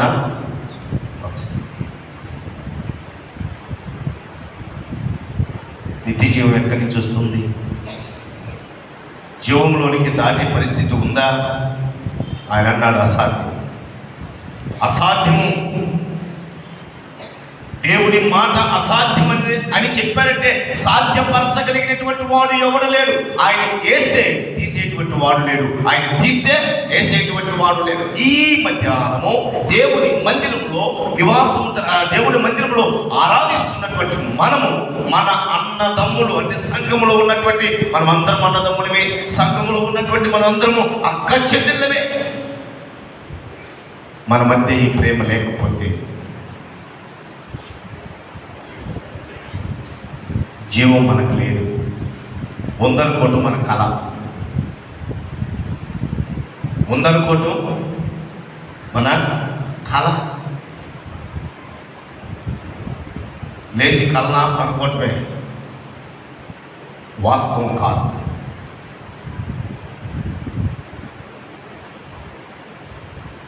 స్వపరీక్ష ప్రియులారా, ఆ మాటలను మనం చూస్తే ఇంకా 10వ అధ్యాయంలో హెబ్రీయులకు రాసినటువంటి పత్రిక 10వ అధ్యాయంలో మనం చూస్తాం. ఏమనంటే 26 నుంచి 29 వచనాలను మనం గమనిస్తాం. మనము సత్యమును గురించి అనుభవజ్ఞానం పొందిన తర్వాత బుద్ధిపూర్వకముగా పాపము చేసిన పాపమునకు బలిగా ఉండదు కానీ, అంటే పాత నిబంధనలో ఎవడైనా పాపము చేస్తే బలిని అర్పించేటువంటి వాడు పాప పరిహారార్థ బలి అని ఆయన ఏమన్నాడు? బుద్ధిపూర్వకంగా పాపము చేసిన ఎడల బలి మనకు ప్రార్థనతోటి సమానం. అవసరం లేదు. న్యాయపు తీర్పునకు భయముతో ఎదురు చూచుటయు విరోధముగా దహింపబోవు తీక్షణమైన అగ్నియు ఇక్కడియు ఉండదు. ఎవడైనను మోషే ధర్మశాస్త్రమును నిరాకరించిన 2-3 సాక్షులు మాట మీద కనికరింపకుండా వారిని చంపుదురు. అట్లుండగా దేవుని కుమారుని పాదములతో తొక్కి ఎలా అవమానపరుస్తున్నావు? పాదములతో త్రొక్కి మన కొరకు ప్రాణం పెట్టేటువంటి దేవుణ్ణి, మనకు పరలోకపు రాజ్యము అనుగ్రహించాల్సినటువంటి ఆ సర్వశక్తి కలిగిన దేవుణ్ణి దేంతో? మన పాదములతో మనము త్రొక్కి అవమానపరుస్తున్నాం.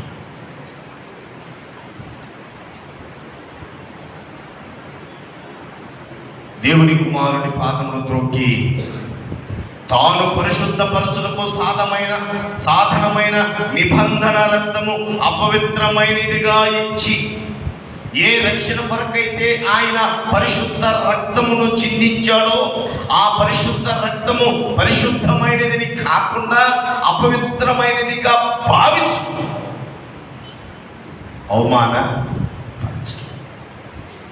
అవమానపరచు.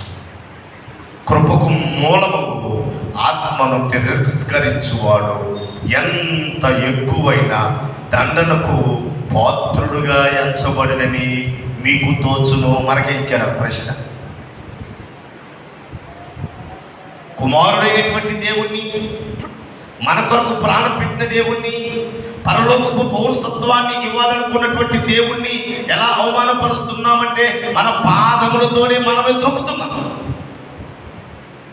ఆయన చిందించిన పరిశుద్ధ రక్తాన్ని మనం ఏం చేస్తుంటే అది పరిశుద్ధ రక్తం ఏంది మాకు తెలీదా? అవమానపరుస్తున్నాం. ఆత్మ, పరిశుద్ధాత్మను తృణీకరిస్తున్నాం. ఒక మాట చూడాలి మనం ఈ సమయంలో. మత్తయి సువార్త 12వ అధ్యాయము.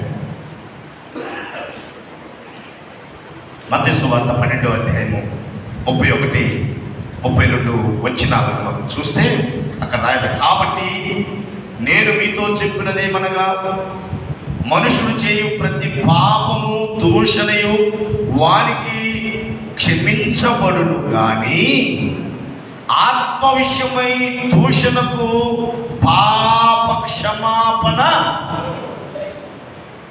ఆయన కాలుతో త్రొక్కిన, పాదములతో తొక్కిన, పరిశుద్ధుణ్ణి అపవిత్రపరిచిన, అవమానపరిచిన ఆ ప్రేమ కలిగినటువంటి దేవుడు క్షమిస్తాడు. అదే పరిశుద్ధాత్మ దేవుడు అంటే ఏమి లేదు, పాప క్షమాపణ లేనే లేదు. పాప క్షమాపణ లేనే లేదు. మనిషి కుమారుడు విరోధముగా మాట్లాడే వానికి పాప క్షమాపణ 32వ వచనం, పాప క్షమాపణ కలదు, కానీ పరిశుద్ధాత్మకు విరోధముగా మాట్లాడే వారికి ఈ యుగమందైనను రాబో యుగమందైనను ఏం లేదంట. ఇప్పుడు చెప్పండి, మరణకరమైన పాపము పరిశుద్ధాత్మ దేవుణ్ణి ఆయాస పరచడం, అపవిత్రపరచడం, మనిషి కుమారుని క్రీస్తుని మన పాదాల కింద తొక్కిన ఆయన సహించగలుగుతున్నాడు. కానీ ప్రస్తుతం మనల్ని పోషిస్తూ ఈ సమయంలో మన మధ్యన ఉన్నటువంటి పరిశుద్ధాత్మ దేవుణ్ణి తృణీకరిస్తే ఈ యుగమందును రాబో యుగమందును, అంటే భూలోకంలో సమాధానం లేదు, ఆ లోకంలో కూడా సమాధానం లేదు, నిత్య నరకాగ్ని.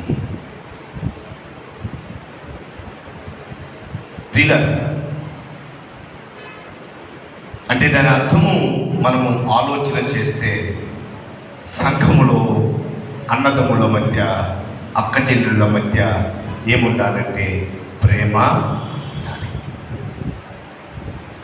ఉద్దేశపూర్వకంగా పాపము చేసిన, బుద్ధిపూర్వకంగా పాపము చేశారు, అన్యాయాన్ని తీసుకొచ్చి అవిధేయత చూపించారు, ఆజ్ఞలను ఉద్దేశపూర్వకంగా బుద్ధిపూర్వకంగానే ఆజ్ఞను మీరాడు ఆకాను, ఉద్దేశపూర్వకంగానే అబద్ధం ఆడారు అననీయ సప్పీరా, ఉద్దేశపూర్వకంగానే అన్నదమ్ముల మధ్య, అక్క చెల్లెళ్ళ మధ్య విభేదము, ప్రేమ లేకపోతే నిత్య జీవము లేదు, మరణకరమైన పాపమే. ఊహించనటువంటి పాపం చేశారు పైన దావీదు.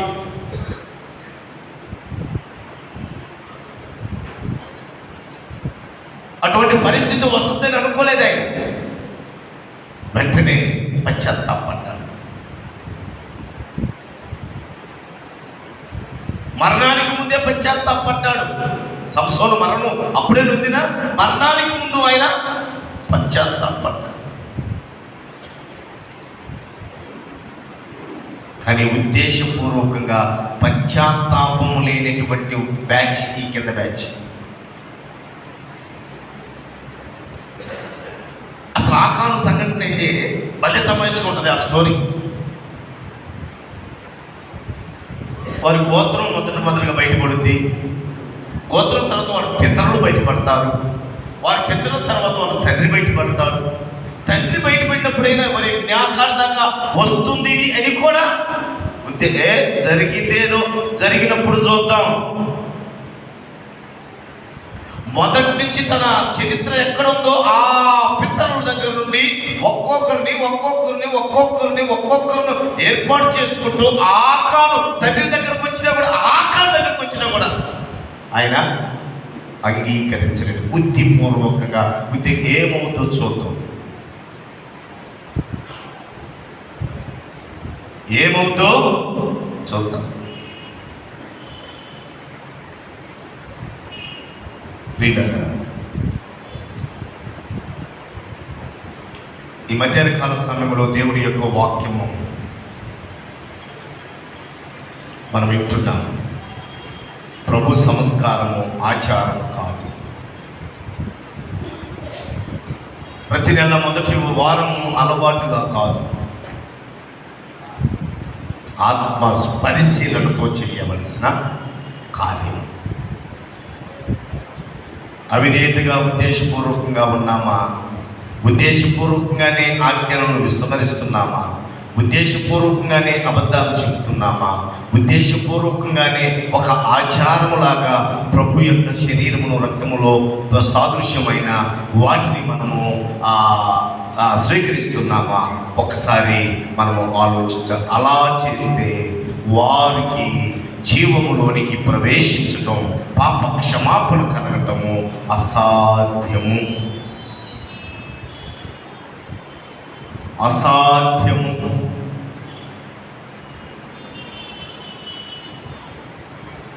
పరిశుద్ధ గ్రంథంలో ఇక్కడే వెంటనే మరణించినటువంటి వారు ఉన్నారు. దాతాను, అభిరాము, కోరకు అనేటువంటి వారు. వీరేం చేశారు తెలుసా? దేవుని పనికి ఆటంకం కలిగించారు. దేవుని యొక్క పని, దేవుని ద్వారా ఏర్పరచుకొని నాయకుడుగా ఉన్నటువంటి మోషే సేవకునికి, దేవుని యొక్క సేవకునికి వీళ్ళు అడ్డుగా నిలబడ్డారు.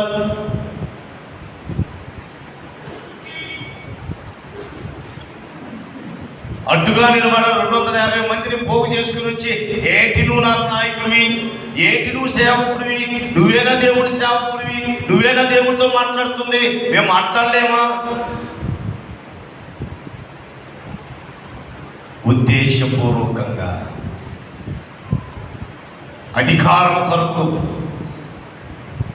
ఆరాటపడి దేవుని యొక్క నడవడికు, దేవుడు నడిపిస్తున్న ప్రయాణానికి అడ్డం తగిలినటువంటి వీరికి కూడా భూమికి అప్పుడప్పుడు నోరు వస్తుంది. అక్కడక్కడ మనం చూస్తాం, భూకంపాలు వచ్చినాయి, అది నోరు రావటమే. నోరు తెరిసింది, మృంగి వేసింది.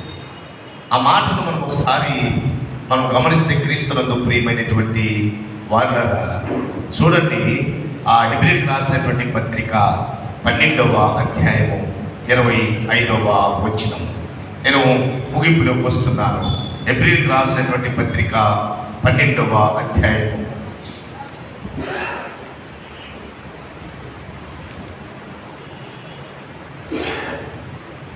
25వ వచనంలో, మీకు బుద్ధి చెప్పుచున్న వారిని నిరాకరింపకుండాన్నట్లు చూచుకొనండి.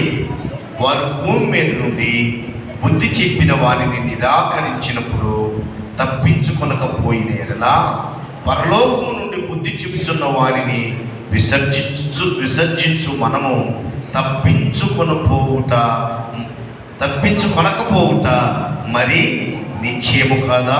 అప్పుడు ఆయన శబ్దము భూమిని చలింపచేసిన కానీ ఇప్పుడు, అంటే ఆ మాటలు ఆయన చెప్తున్న, మీకు బుద్ధి చెబుతున్నటువంటి, ఇప్పుడు ఈ మాటలు చెప్తున్న ఈ మాటలు నాయా ఎవరి? ఈ మాటలు ఎవరి? ఈ మాటలు ఎవరి? ఈ మాటలు ఎవరి?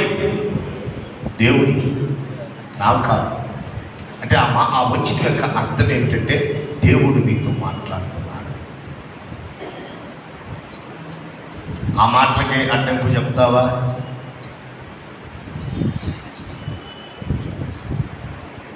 ఆ కార్యానికి అడ్డం నిలబడతావా? వారు అన్నారు, మోషే నీతోనైనా దేవుడు మాట్లాడేది, మాతో మాట్లాడలేదా? మాతో మాట్లాడ్డా? అవును, దేవుడు మోషేతోనే మాట్లాడుతున్నాడు.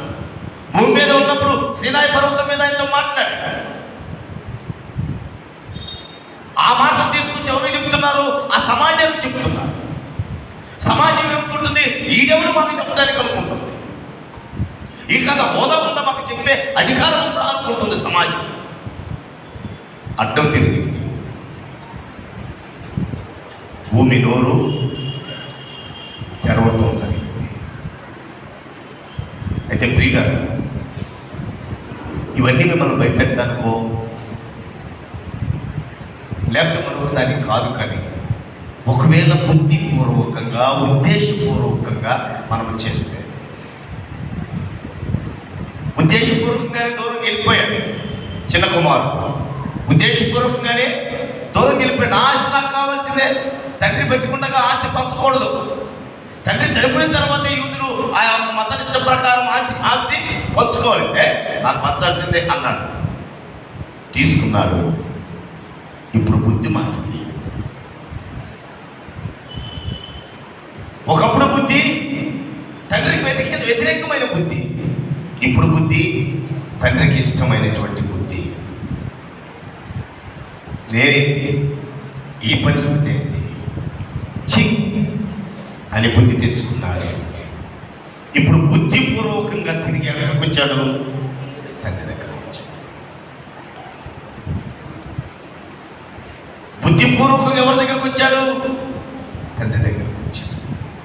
ప్రియమైన సహోదరి సహోదరు, బుద్ధిపూర్వకంగా బయటికి వెళ్ళిపోయినా, బుద్ధిపూర్వకంగా ఆజ్ఞను మీరినా, బుద్ధిపూర్వకంగా అవిధేయత మాట్లాడినా, బుద్ధిపూర్వకంగా అబద్ధం చెప్పినా, బుద్ధిపూర్వకంగా అక్కచెల్లెల మధ్య విభేదాలు ఉన్నా, బుద్ధిపూర్వకంగా దేవుని కార్యములకు అడ్డంగా ఉన్నా, ఇకనైనను మనము బుద్ధి తెచ్చుకొని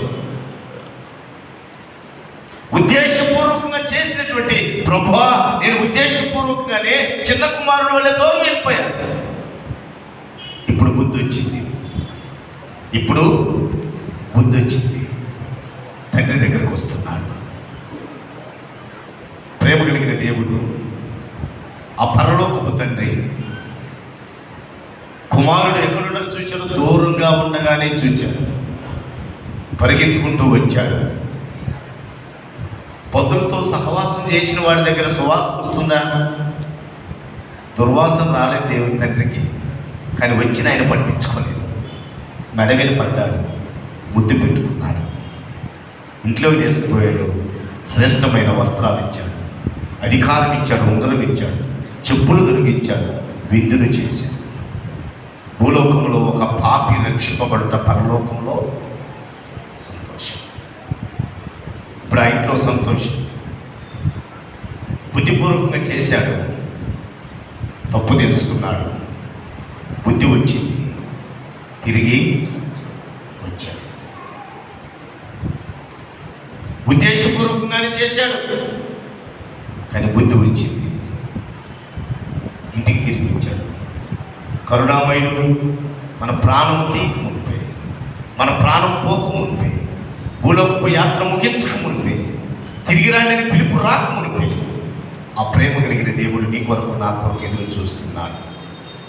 తిరిగి వస్తామా? తిరిగి వస్తామా? తిరిగి వస్తే తన యొక్క కవిగిలిలో భద్రపరచడానికి, తిరిగి వస్తే ప్రేమకరమైనటువంటి తన ముద్దును పెట్టడానికి, తిరిగి వస్తే తనకున్నటువంటి అధికారాన్ని మరలా తిరిగి ఇవ్వటానికి, తిరిగి వస్తే ఆయన సంతోషించడానికి, ఆయనతో ఉన్నటువంటి పనివారు సంతోషించడానికి, పరలోకమందు దేవునికి సంతోషము, పరలోకమందు దేవుని దూతలకు సంతోషం, రక్షణ. అందుకే ప్రభు నీ కొరకు నా కొరకు ఆయన కలువరి శ్రీలో వేలాడాల్సి వచ్చింది. పరిశుద్ధమైనటువంటి రక్తము చిందించవలసి వచ్చింది. పాప పరిహారార్థం యజ్ఞ పశువుగా మరణించాల్సి వచ్చింది. ఆయన పరిశుద్ధమైన రక్తములో పాపములు పరిహరింపబడ్డాయి. ఉద్దేశపూర్వకంగా చేస్తున్నటువంటి పొరపాట్లు ఏమన్నా ఉంటే ఆ మరణము రాకమునిపే, దేవుని ఉగ్రత మనల్ని తాకమునిపే, చిన్న కుమారుడు అనే మనం బుద్ధి మార్చుకొని ఆయన దగ్గరికి వస్తే నమ్మదగిన దేవుడు, నీతిమంతుడు, మన సమస్త దుర్నీతుల నుండి మనలను పవిత్రులుగా చేయగలిగిన దేవుడు. ఆ దేవుని దగ్గరికి తిరిగి వస్తే జీవితము నూతనత్వమే, జీవితము సంతోషదాయకమే, జీవితము ఆశీర్వాదమే. అట్టి కృప పరిశుద్ధాత్మ దేవుడు ఈ మధ్యాహ్న కాల సమయంలో మనకు అనుగ్రహించునుగాక. ప్రార్థన చేసుకుందాం. ప్రేమ కలిగిన తండ్రి, కృప కలిగినటువంటి దేవా, మరణకరమైనటువంటి పాపం ఉందయ్యా, అది మేము ఇంకా జీవంలో ఉన్నాం మీ కృపను బట్టి. ఒకవేళ ఉద్దేశపూర్వకంగా మేము చేసి ఉంటే స్వపరీక్ష చేసుకొని విడిచిపెట్టి చిన్న కుమారుడు వల్ల తిరిగి మీ సహవాసంలో ఉండుటకు మీ సహాయం దయచేయండి. ఇంకను మేము ఉద్దేశపూర్వకంగా చేస్తుంటే ప్రభువా ఇదిగో మేము చిన్న కుమారుని తిరిగి వస్తామని మీరు నిరీక్షిస్తున్నారు. లేకపోతే ప్రభువా ఆ మరణకరమైనటువంటి పాపంలో పడి మేము నశించవలసినటువంటి వారు. ఈ సమయంలో పాపులమైనటువంటి మమ్మలను మీరు క్షమించండి. మా అంతరంగంలో మేము స్వపరీక్ష చేసుకోవటానికి ఈ 2025వ సంవత్సరం చివరి వారమున మాకు మీరు ఇచ్చిన సదవకాశాన్ని బట్టి స్తోత్రం. ఉద్దేశపూర్వకంగా ప్రభువా మేము అవిధేయులముగా ఉన్నామా? ఉద్దేశపూర్వకంగా ప్రభువా ఆజ్ఞలను మీరేమా? ఉద్దేశపూర్వకంగా అబద్ధాలను చెబుతున్నామా? ఉద్దేశపూర్వకంగా అక్క చెల్లెల్లో అన్నదమ్ముల మధ్య విభేదాలు పెట్టుకుంటున్నామా? ఉద్దేశపూర్వకంగా దేవుని యొక్క సేవకుని దేవుని యొక్క కార్యములకు అడ్డంగా ఉన్నామా? ప్రభువా ఉంటే మాకు మరణము తప్పించి జీవంలో దాటగలిగిన చిన్న కుమారుడికి ఇచ్చినటువంటి బుద్ధి మా అందరికీ దయచేసి మీ సహవాసమును మేము జీవించటకు, మరణమును దాటి జీవంలోనికి రావటానికి మీ కృపను మాకు దయచేయమని యేసు నామమున ప్రార్థిస్తున్నాము తండ్రి, ఆమేన్. పరిచారకులు ముందుకు వచ్చినట్లయితే నీ ధనము నీ ఘనము ప్రభు యేసు